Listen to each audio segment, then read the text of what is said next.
I think too, it's more like deciding like what are you doing this for? Who are you doing this for? Right? So most people just want to pursue their own glory. Yeah, and that's true. And so I don't know if you guys have read. There's a sermon by C.S. Lewis, The Weight of Glory, and it's super good. But he talks about that, like people want to pursue their own glory. Yeah. And I would just say you can't have that mindset. You need to, if you really want to leave a legacy, you have to lay your life down and being willing to get down on the wire and let the other guy crawl over you. And so it's like you have to be willing to just be okay with being behind the scenes if that means that a greater good can happen for the kingdom. And I don't think most people have that mindset. I think most people want to have their own glory and be like, as long as I can be famous in this world, I'm okay.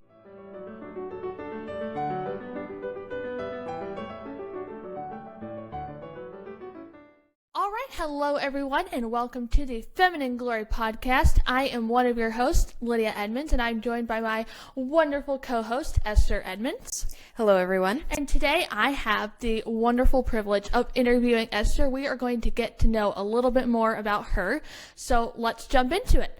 Esther Edmonds is a gregarious, joyful, passionate young woman whose fun personality radiates each room she's in. She is the owner of her own company, Esther Ruth Designs, which sells bespoke items sewn by Esther. Her entrepreneurial mind is always pushing her to take on new projects, which she uses to bless those around her. When she is not busy with her business, Esther enjoys baking, painting, and taking on fun adventures with her family. So, Esther, welcome and thank you. Thanks for interviewing me today. All right. So you're the owner of your own company, a seamstress. That is just, quite frankly, I think a lost art. Not a lot of people know how to sew the way you do. If we'll jump into it because like how you do it is just super cool. So was sewing something you grew up around, or was it something you kind of discovered as you got older? Yeah, no, it was definitely not something I grew up around. I discovered it. So I wanted to do it when I was little. When we would play Barbie dolls, I remember as little girls, I remember I would want to be a seamstress, and I would make, dresses for my dolls out of napkins and, tie a little ribbon around them. And so and then we had scrap materials from like old tablecloths Mom had, and we would make small little dresses. We wouldn't be sewing them at all. It would just be like a random tie, usually from old ribbons and whatever else we could find. Yes, it was. But no, when I was around a teenager, I had expressed a desire. I had really started to desire sewing, like definitely more heavily. But I remember I kind of like off the cuff mentioned it to my grandmother. And I was like, hey, I just really would like to sew. And just stating it out there. I don't remember exactly, probably she wanted to catch up or something, and I had just expressed a desire to want to learn. And then she was like, oh, I have an old sewing machine that you can have. And I was like, really? Like, you do? And so she was like, yeah, I don't use it. And anyway, so then one day she just came and she dropped it off at the house, and that's where it started. The rest is history. Yep. It's an older brother model. Awesome. So never looked back. Nope. That is amazing. So besides that, what was kind of like the initial decision that caused you to pursue your own business? Like, was it a single moment you're like, I want to do this professionally, or was it just kind of a gradual realization? Yeah, there actually was. There was a moment, I remember I was working a job, and I was looking around me, and there was and I just remember thinking, like, I want a legacy, right? Like, there was people around my life at the time, and as I would look at them, they were older than I was, and I was just thinking they were mainly all pagan, and I just remember thinking, like, wow, like, they just don't seem happy with their lives. They don't seem content. They don't seem like they're pleased with how their life has gone thus far. And I just remember thinking, like, I want to leave a good legacy when I am that age. Like, I want to be able to look at my life, and even if it's not exactly how I thought it would go, I just want to do something more purposeful. Like, I want to have meaning and intentionality behind what I do day in and day out. And I just remember thinking, like, I don't think I can do that where I'm at right now. Like, I don't think in this stage that I'm in, I think I'm being capped at my capabilities here at this specific place. And so I remember then I had gone home and I was like, oh, I should start a fashion company. And that's what I should do. I should sell clothes. And I wanted it to be, I had a specific idea of what I wanted. And I remember I raced home, and I think it was at a dinner conversation, mentioned it to my mom and my dad, and they were like, you should do it. Like, that's a great idea. You should do it. But I needed to raise capital for it. I didn't want to start it in debt. And so, anyway, so I started to work towards that, and then it kind of just all trickled down from there. That's amazing.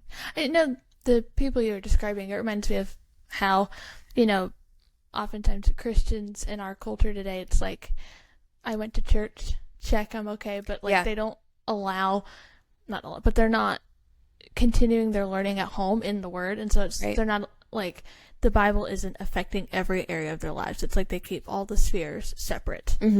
But that's really cool that, you had that mind to want to leave a legacy like that. Yeah, and I don't exactly know where it stemmed from, but I just remember having that specific thought during one specific moment in my life, and it was really neat. And I couldn't say where it came from, but it just, I don't know. That's amazing. That's what started. Total side note, but what are you drinking? Oh, amazing. I'm drinking English tea. Awesome. From the New English Tea Company. If you haven't bought from them, they're out of the UK, and they have amazing tea. So they're a really good company. They are. And they come in the most adorable little tins. Oh my word, yeah, they send you like the old-fashioned English tea tins, yes, which I think is really neat because you can use them for other things. Like, I've seen where people use them to pack lunches, or I've seen even people like put bouquets in them. So I would love to do that. Yeah, they put that like foam at the bottom. Yes. And then they create a bouquet. That's a really neat idea. Yeah. Anyway, moving on. So it's really good. In light of your, moment of wanting to leave a legacy, how would you define the mission behind your business? Yeah, so basically my goal is to, so I love creating. I have in basically any fashion I can find since I was small. I just love doing it all. So I love painting. I love decorating. I just love creating in general. That is so much fun to me. And I think I think everybody to some extent should love creating, because obviously we were created, and that's an imitation of the creators to create. And so the difference is we can't do it ex nihilo. We can't do it perfectly, but we can still create. And I think we should learn how to create and to foster that within us. And so basically the goal of my company is, I want to, create items that are basically from scratch that then I can sell to bless my community and bless those around me, and to turn a profit on what the Lord has given me. And so one of the things that I feel like is a specific talent that the Lord has blessed me with is sewing and designing. And so I want to be able to take that and bless others with what I've been given, and not just bless them, but then also to help foster a similar version of creativity. So one of the things that we do as women is we take what we've been given and we glorify it. We add beauty to it. Right. And so I want to do that by designing the specific products that I make, but then also give it to people to where they can take that and then do it further. They can glorify even more, so they can kind of stand on my shoulders and be like, okay, well, with this specific runner I bought, now I can create a beautiful table that will create lasting memories for my family. Or, with this specific outfit for me or for a friend that I have, I can bless them, I can help glorify them, and then they can take that on and then glorify their head. So obviously, one of the things that is so important to you and me as far as how we dress is we know we're representing our dad, we're representing our father, and so we want to glorify him, we want to be that crown. And it's the same thing for wives and husbands. They want to glorify, they want to bring honor to their head. And so my goal is to help others to glorify as well. So when you were talking, you said from scratch. That means the pattern as well? Yes. So that is a recent addition, but yes, I am getting into, so I was always drafting my own patterns as far as tablescapes go. So like the napkins, the linens, all that. I was designing those patterns on my own.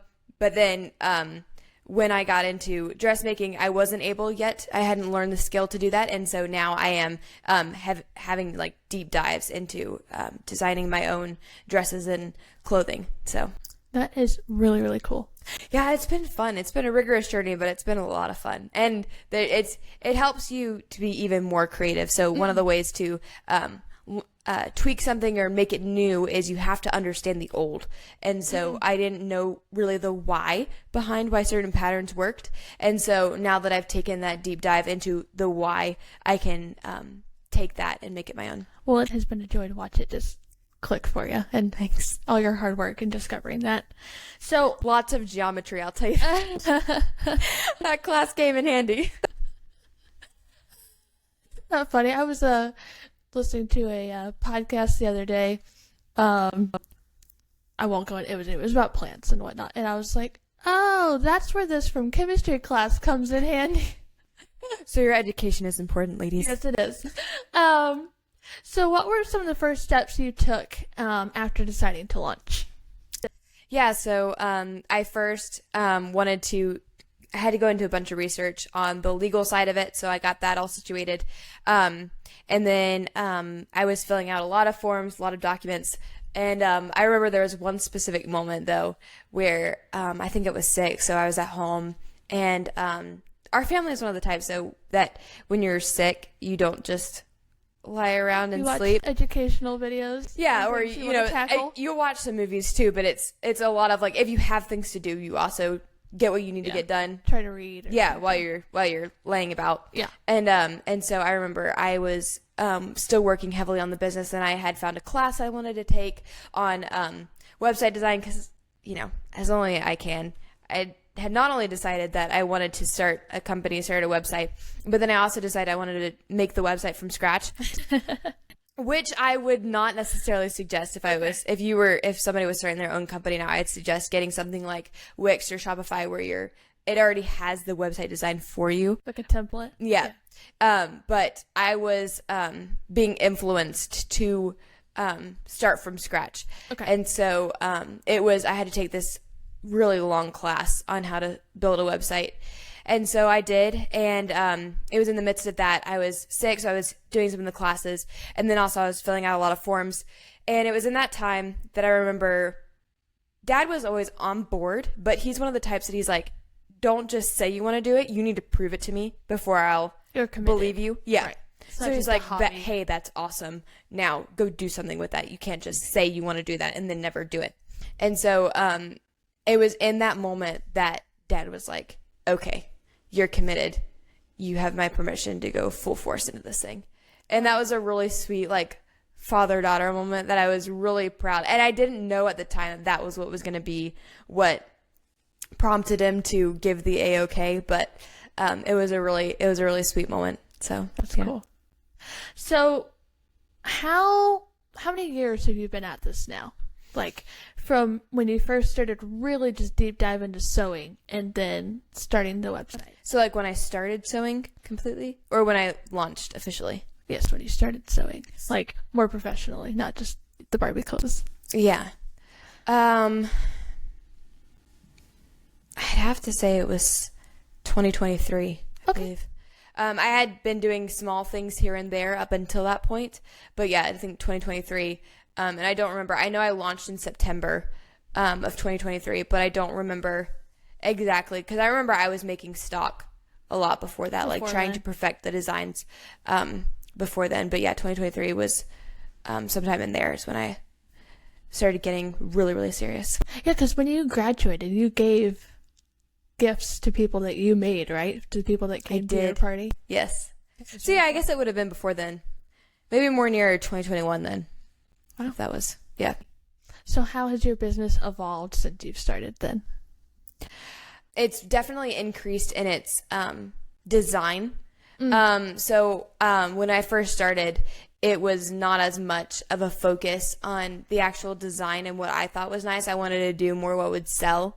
And so I was kind of sacrificing what I thought was beautiful, my own style for what I just thought would sell. And so I would say definitely I've honed in more on my own style and And then also, as far as the overall patterns have changed since then. And then what I sell has changed since then. Because when I first started, it was kind of like anything and everything. I just wanted to get it started.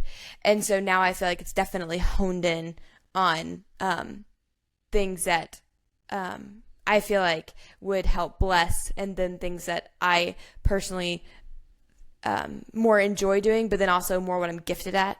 And so, because I remember when I first started too, I was like making curtains for people, and I was making custom orders and doing anything and everything, which I loved, and it taught me a lot. But that's not so much what I would do now. And so, but yeah, it was great. It was a great experience, and it's been really neat to see the progression. So I would say when I first started, I didn't know as much of the why, and now that I know the why, it's really helped. And when I first started, I was mainly doing tablescapes and curtains.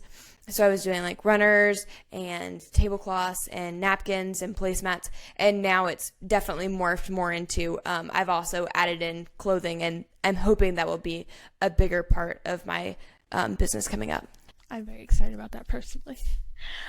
So where would you like to see your business in the next 5 years? Yeah. So I would love to see it obviously very successful.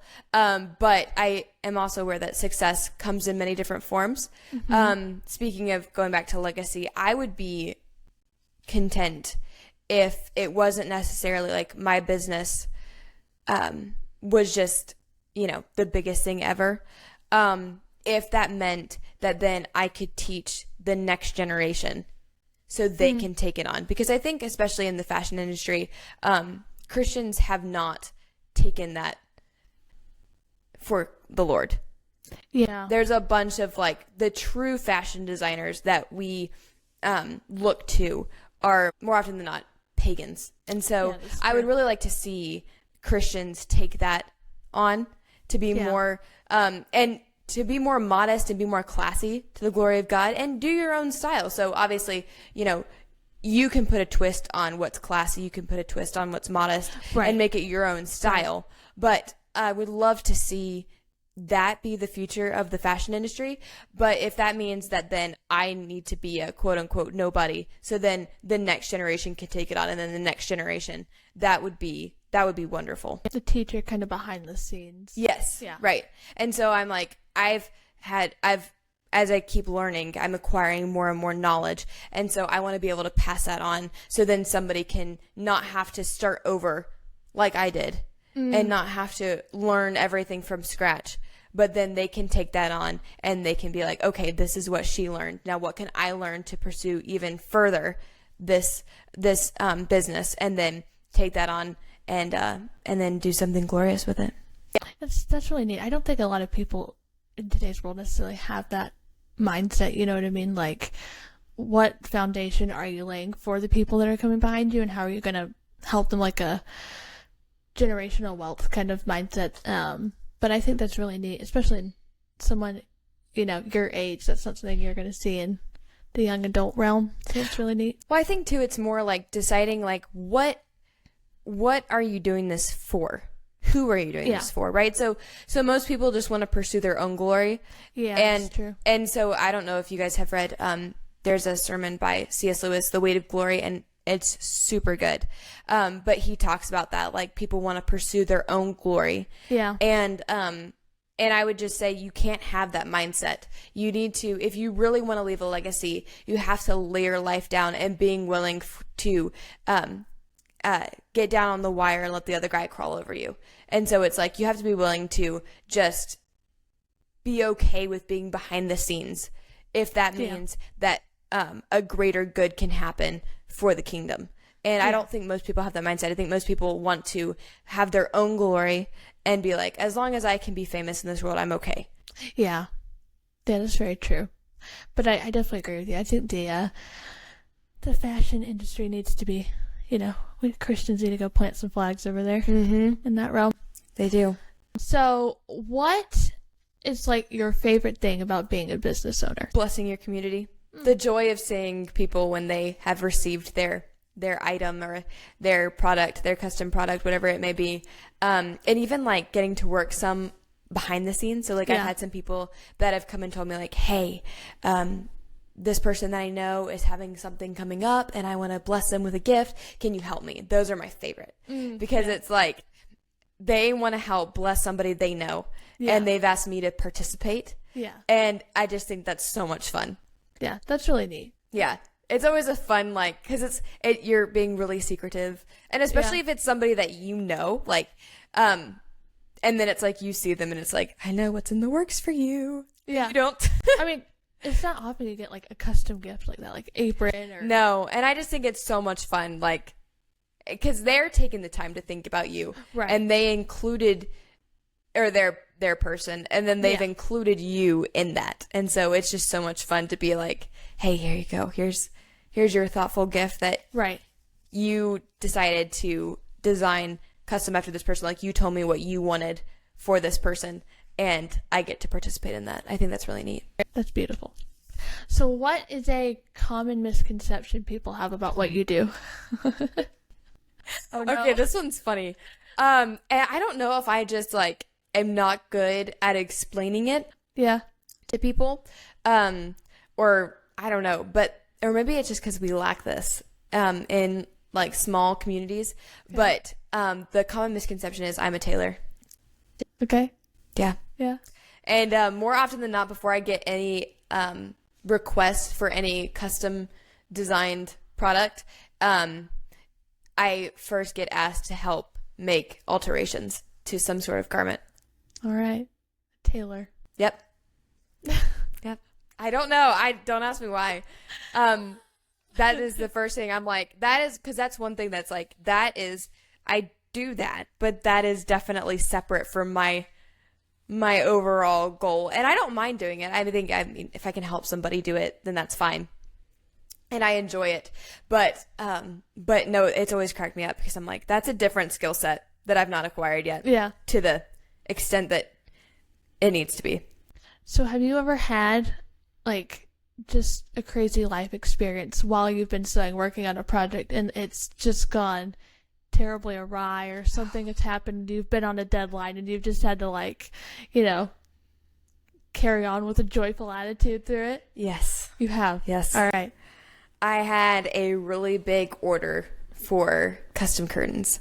All right. And it was tied to somebody that I knew it was a big, let's just say it was a big deal. Like the person that asked me to do this it's a big deal. Especially for in our area, in our community, this was a huge opportunity. And it was outdoor curtains, which I had never done before.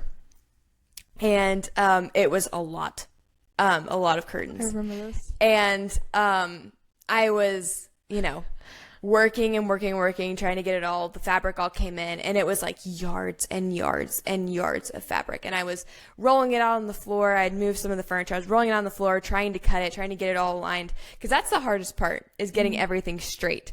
And so I was working, and I get to this point, and so the curtain, the way the fabric ends up getting cut for you is it has this big roll, and it's all rolled up, but you don't know how each section of the fabric is until you start unrolling it. So I'd already gotten, I think, half the curtains.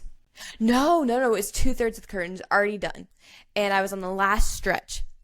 And I get to this point, and the fabric is not, it's like tied together by like one thread. No. Oh. And I needed that full yardage to complete the curtain panel. And I was just like, oh my word. And I had a deadline, and this lady was going to be expecting these curtains, and it was a complete mess. So I contacted the customer service, and they were like, well, we can't help you because you've started cutting the fabric. Oh. And I was like, what? And they were like, no. And so, anyway, to make a long story short, it was a lot of battle. They refunded me. We got the fabric in, and I worked late the night before. And I was just tagging along, and it was a late night, but I was able to get them all completed and get it to her in time, and it worked out well. You be warned. Unroll the fabric before you start working. Well, that's the crazy thing, though. It was a lot of fabric, like a lot of fabric, and I was not happy with that because I was like, They shouldn't have sent it to you messed up like that either. no, because I'm like, somebody had to have seen that. Oh yeah. So I was, let's just say it was not, I've never used that company again. It was a horrible experience. Yeah. But we got it in. We got it done. Yeah, you just had to move on. Be quick on your feet. Be all right with it. Well, that was so funny too. When I called the company, they were like, "It's your fault," and I was like, "I did not tie the fabric with one thread." Yeah, that is not my fault. I'm trying to put something together here, not tear it apart. Right. Yeah. So that would be one for sure. So we're gonna take a bit of a turn, and your answers may still involve sewing, but we're gonna go more to personal questions. Okay. Is there a book that's had a major influence on you personally? Yes. Edith Schaefer, The Hidden Art of Homemaking, I think is the title. That one. And it wasn't so much of like I didn't know what she was talking about in that book, but it was just like, oh my word, somebody else has thought about these things. Yeah. Like, it's not just me. Like, I just felt I'm not crazy. Yeah, I felt less like a crazy person when I read her book. And it was just such a refreshing book to read. And it was very fun, and it was very, very good book. So I would suggest, if you haven't read it, go check that book out. Yeah. And because basically the overall theme of the book is she's talking about the arts. So the Hidden Art of Homemaking. She's talking about all the arts, and she's not just referring to women, it's also men too. And she's not just referring to married women, she's also referring to singles. And so the book is just so wonderful because she goes through each art. So there's a floral section of it, there's a painting section of it, there's a designing section of it, and she just goes through all the way. I think there's even a music section of it, and she's walking through how you can use each of your skills. So if you have a particular bent toward music, how to be able to incorporate that in your everyday life and do it to the glory of God, to where then you're fostering your creativity. And she talks about how important that is to be creative and to foster those skills, because the Lord has blessed you with those, and so you need to be able to bless others with it. And it was just, it's such a wonderful book. And so, like, because I think even she gets into furniture making, and she shares some personal stories in there too, which is really, really neat to hear. And it was just a wonderful, wonderful book, because she also says creative people have a much more fun personality. Yes. They're much more interesting people to be around. Yes. So she was like, if you're not fostering your skill, if you're not fostering your art, then you're not going to be a fun person to be around. And so I just thought, I was like, yeah, that of course, because, you know, people that you see in your life that are just dull, and you're like, oh my word, it's a serious, like, Mr. Collins. Yeah. You know, you're just like, you can tell, like, those are the people that just don't do anything to foster their creative juices. Yeah. And I think that's, true too, if you consider, like, for moms with kids, if you're not being creative, you're not going to help them in any way. Like, I know that's been helpful for me, whether it's work ethic or creative ventures. And I'm like, I see my parents doing something, or even you doing something, and I'm like, well, I want to do, take that mindset now, and what I'm doing, get better at it, because I've seen what they can do in a way that's honoring and glorifying to the Lord. Well, that's what's so fun, because she talks about, like, even if you are a mom, she gives different ideas of ways. So, like, if you're drawing, she's like, doodle on your shopping list. It's like 5 minutes. Right. And that brings you joy throughout the day, because you see it and you're like, hey, I got to do that. I got to draw. I got to work on my craft. Right. And it makes the overall home a better place, a more joyful place to be in. Yeah. So I would definitely say that book is really, really good. You should go look at it. That's awesome. If you could have tea or coffee with any woman from history, who would it be and why? Jane Austen. And I know that's such a, like, teenage girl answer, but I recently read a book by Peter Lightheart on miniatures and morals was the title of it. Okay. And he goes through Jane Austen's novels in a way that I had never thought about them before. Mm-hmm. And talking about the overall misconception about Jane Austen's works is that it's just a romance. Yeah. But that it is like so much more than just a romance. There is political trolls within it. There's societal trolls within it. And she was just so witty, but in such a clever way. Like, you had to really read her works in order to pick up on it. Mm-hmm. And so just the overall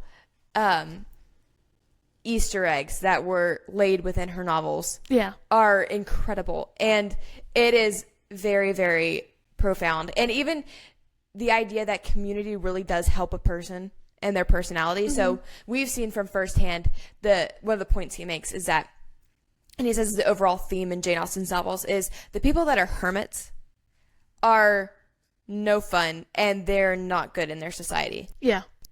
Because they're now so selfish. Yeah. Right? They always do what they want. They always they don't do anything unless they don't want to do it. They don't hang around anybody and they're just living for themselves. Yeah. But the people that are in a community have to learn certain skills that the hermit won't. Right. And so that was just really, really neat to go through. And he talks about the different men and the different women and where each person could have turned. The extreme of Mr. Darcy would be a Lady Catherine de Bourgh, which I had never put together before. Yeah. Right? But it's just like getting to read that, I was like, oh, wow. Like, there was a lot more. Like, I knew she had a lot of wit in her novels, but I didn't know the extreme. Yeah, the levels. Yeah. That's awesome. Yeah. So check it out. Yeah. If your life had a soundtrack, what would one song on it be? Oh, that's a tough one. One song that would be on it would be Jesus and My Mama by Guy Barrett. That's a good one. Yeah. Good choice. That one just kind of speaks to personality, I guess. That's good. If you can master any new skill, what would it be?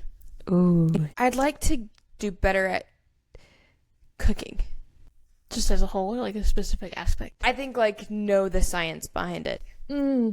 Yeah. So I'd like to master that. So, because we already cook and we, Mom and Dad have pushed us to do better at our cooking, and so we've been cooking for a long time, and so it's not that I don't know how to cook. I do know how to cook, you guys. but I would like to be able to know, like, just inherently, like, this spice always pairs well with this spice and this. Yeah. You know what I mean? Like, different combinations. Right. And I think being able to just intuit that, because I feel like my baking is more like that. So I just know, like, when I'm baking, this goes with this, don't do this, do this. And so I'd like to be able to carry that on to cooking. Yeah. Creativity, once again. Yep. Like, a lot of people are like, you have to stick to a recipe. It's like, if you learn the science behind it, you get to have fun and then, like, do different combinations and try different things out. Yep. That's a good one. Really good one. What's one thing you think every woman should try at least once? So, it's either a skill, a food, just anything. Yeah, I would probably say I think every woman should try to sew something for somebody. Like, even if that's, like, I think just maybe trying, like, a burp cloth. Yeah. Right? Or trying an apron. Or trying even a bag or a dishcloth. Everyone should try it at least once. Because I think that's just, there's something about when you take a piece of material, cloth, and even if it's not your own pattern, taking that and making it something. So, right, so you just have the beauty there. Right. It's just fabric. Yeah. But it's not useful in any way. It's not doing anything. It's just sitting there. Right? Yeah. And so that is your talent, right, so to speak, going back to the parable of talents. And getting to see how you turn a profit on it, like from start to finish. It's like you take something like that that's impractical. It's just beautiful. And then making it practical and marrying the practical and the beautiful is such a fun and glorious and joyful thing to do. And being able to see like, wow, like that was just fabric. And, you know, I made it into something. I remember in the Read the Room documentary Rebecca Merkel did on Canon, she talks about that, like how we've separated beauty and practicality. So if you look at how the home has evolved and how we've, you know, in the modern day subdivision, it's all about ease and just quick in and out, and it's just not beautiful. But that those two need to live together always, and that it can be extremely beautiful but yet extremely functional all at the same time. So I think that's that's a wonderful, wonderful mindset just to maintain, especially for women as you're, you know, making a home a haven for your people, just to have that mindset. So, speaking of home, what is your favorite way to unwind after a long day? Okay, so usually if I have time, which is rare, it's getting rarer and rarer in this life and stage that we're in. If I have a minute to unwind, I love to grab some sort of sweet something. So whether that's hot tea or I'm a sucker for chocolate. Like, but I'm not talking about like, you know, I'm not talking about milk chocolate. I'm talking about like deep, rich, decadent, but not like not dark chocolate. Okay. There's a happy medium. Yeah, there is. And so I would say something that's really chocolatey and indulge in that. So, whatever that may be, hot chocolate or whatever, because we make our hot chocolate and it's so good. But anyway, so yeah, take something like that and then get cozy, grab a blanket, sit on the couch, and watch a show or a movie. Okay, what would be your show or movie of choice? All Creatures Great and Small would be my show. The new one. The new one, yeah, with Nicholas Ralph and Rachel Shenton. That's wonderful. And then a movie. One of my favorites is Surprised by Oxford. That's a good one, too. It really is a good one. If you haven't seen it, you should go see it. I would say, though, as a caveat, use discretion. I'd probably say it should definitely be like 13 and up. But obviously, parents, you can use your own. Yeah. You can decide what your own kids should watch. But I would definitely say 13 and up because there are just some things in there. But, yeah, Surprised by Oxford is a great movie. You read the book first, right? I did, yes. So I first heard about it on Storage Our Soul Food, which is a podcast with N.D. Wilson and Brian Cole. Yep. And it's a great podcast, by the way. If you guys haven't listened to it, you should go listen to it. But no, so I first heard about it in there, and I think it was like a really weird, like, I think it was like 10 minutes or something that they mentioned it. So I looked it up, and I was like, oh, it's a movie. And then I was like, I did more research, and I was like, oh, it was a book first, now it's a movie. And so I was like, well, before I watch the movie, let me read the book. So I bought the book, I read the book, loved the book, and then I watched the movie and loved the movie. So, well, I think for most people it's the other way around. You watch the movie first, and but find the book. I didn't want the movie to influence my book. Yeah, that's true. Like, I didn't want to already have in my mind what the character looks like, what she acts like, what TDH looks like, what he acts like. And so I wanted to first read it. And I am so glad that I did, because I would say there are some things, the movie is great, but there are definitely things that are more beautiful in the book than there are in the movie. And because the book is Carolyn Weber's words. Yeah. And so, which the movie obviously was not made by her. And so she just does so much better in the book. And two, the book is from her perspective. And so you're really getting to get into her head, which you can't do in a film. But I digress. What's one trend you just can't get behind, and why? Okay, so this one, you can go fashion or like design. Okay, I'm going to go design here, because this one, I do not know who started it. Okay. But they need to end it, because it's awful. Okay. So, enlighten us. Okay, so, and I don't know if this was maybe an older trend. Okay. And it just recently got brought back around by people that I used to know. Yeah.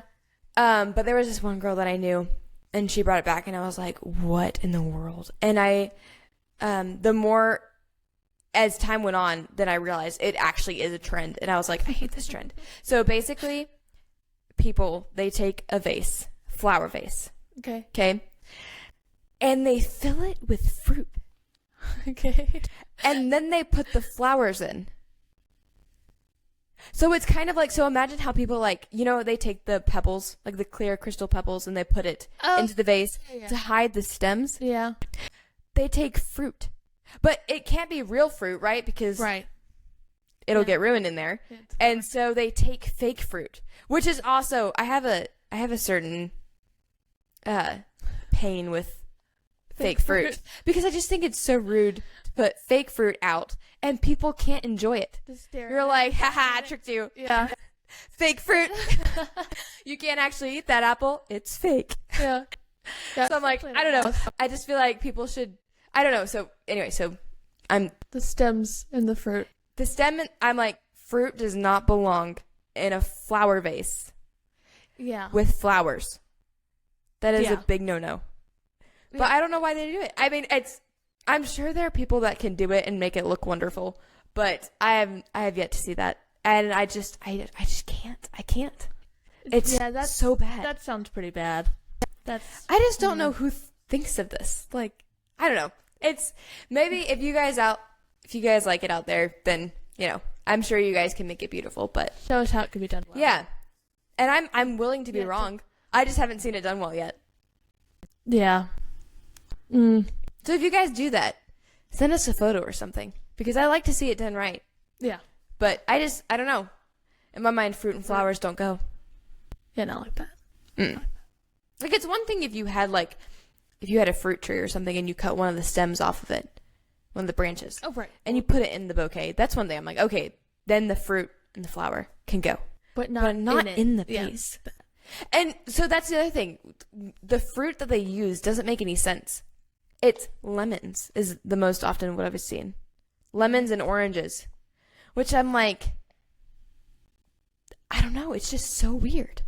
Seems like especially these colorful florals would be a harsh combination of all the different colors. It's just, I don't know. Yeah, it's a weird trend. Yeah. So, on a happier note, what is something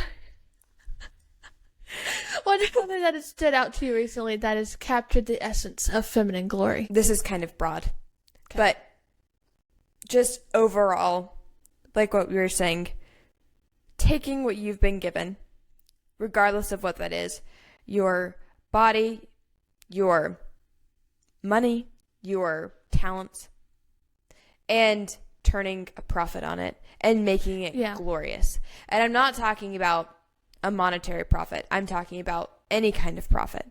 Yeah. Just like investing in your family. Right. Yeah.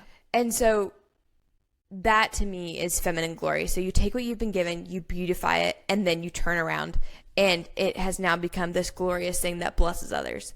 That I would say is feminine glory. And that could be whatever it looks like. So specifically for me, my sewing is that. So I'm taking what I've been given, the talents the Lord has blessed me with, and I'm turning a profit on it to the glory of God. And that may look like a monetary profit, but more often what I've seen is that is never what I think it is.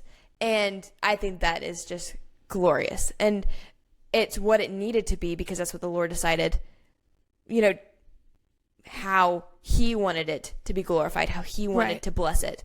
And just keeping an open hand and being like, Lord, this is what you've given me.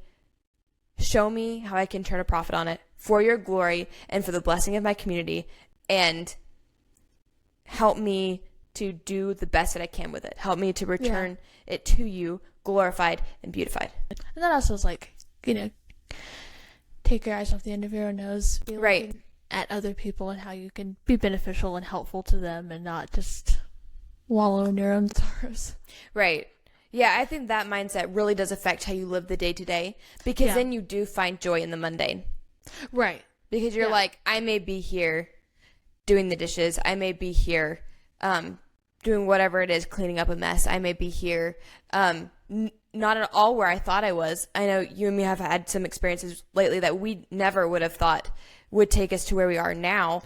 And it was hard and it was rough to go through, but it was glorious. And looking back, it's like, well, we wouldn't change it. And so just keeping an open hand and being like, whatever that may be, find joy in the mundane, find joy in what you're doing, because you never know what the Lord's going to do with that. Yeah. And, you know, there are some crazy things that have happened in our life that we're like, I never would have thought the Lord would have taken that moment of obedience and turned it into what he turned it into. Yeah. And it's been so much fun to watch. And it to the point where you're like, I can't wait to see what he's going to do next. Yes. Rachel Jane Cook in her book, Yoo-Hoo, she talks about that, like when you kind of just have a steady plodding, you're busy about your business, and then it's almost like, you know, you're bush hogging or something, and then you turn around and you see what you've been accomplishing, and it's like, I was so caught up in what's in front of me, you know, and I've been busy, and then I turn around to reflect, and you see, oh my word, look what God has done through that and the story that he's writing. And I think that's a really, really good mindset to have, and it's super cool to see, because you're right, it's sometimes like, I never would have guessed that moment would have had the impact it did, or this event would have come from that, but look at where that's led.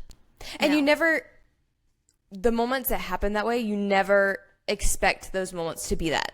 Yeah. So like, and I would often say it's the harder ones as well. Yeah. Or like the ones that you just didn't think about.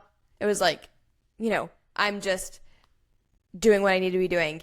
And I'm being obedient, but I'm not thinking about I'm being obedient. Yeah. And then you're like, wow, the Lord took that act of obedience where I wasn't even thinking I was being obedient. I was just doing. Right. And then, but you are being obedient, and, you know, you're just so busy, you're not thinking about your day-to-day grind, your day-to-day obedience. And then you're like, oh, wow. And, you know, it's often the times where people are like, oh, my word, that really blessed me. And you're like, oh, did it? Dad? I'm glad. I was not expecting that, but you're welcome. Or, you know, if you don't see it, that's the other thing, too. You need to be okay with not being able to see it. You know, that's been amazing. You're talking about not thinking about it. How much the peanut butter cookie is a blessing to people. Oh, my word. I feel like you should explain that, though, to people. So, our mother and father, where my dad works, they decided that whenever there's a birthday or an event, my mom will just make cookies and take it up to where he works. And, she'll, you know, and not just people that we work with, but other people as well. Yeah, it's like she'll make cookies for everyone there. And particularly the birthdays, like how much people have said, like, you know, the peanut butter cookies you brought have really been a blessing, and they'll go on and on about the peanut butter cookie, and it's just funny, like, it's not the elaborate. Because it's almost always we make the peanut butter cookie because, you guys, the recipe that we have for the peanut butter cookies is so easy. And it's 1 egg. So it's a 1:1 ratio. Yeah. And so it's 1 egg, 1 cup of peanut butter, 1 cup of sugar. That is it. Yeah. And I personally am not a fan of peanut butter cookies, but I'm not a fan of peanut butter in general, really. And so it makes sense. But everybody that likes peanut butter says that it's like a really good peanut butter cookie. And it is so easy to make. And it usually does pretty well. You can make it in mass production. And so it's always easier, especially if you have more than one person you're trying to bless that particular day. And so, and the 1:1 is just really easy to remember. But yeah, it's so funny how many people are like, y'all, thank you. Thank you. Thank you.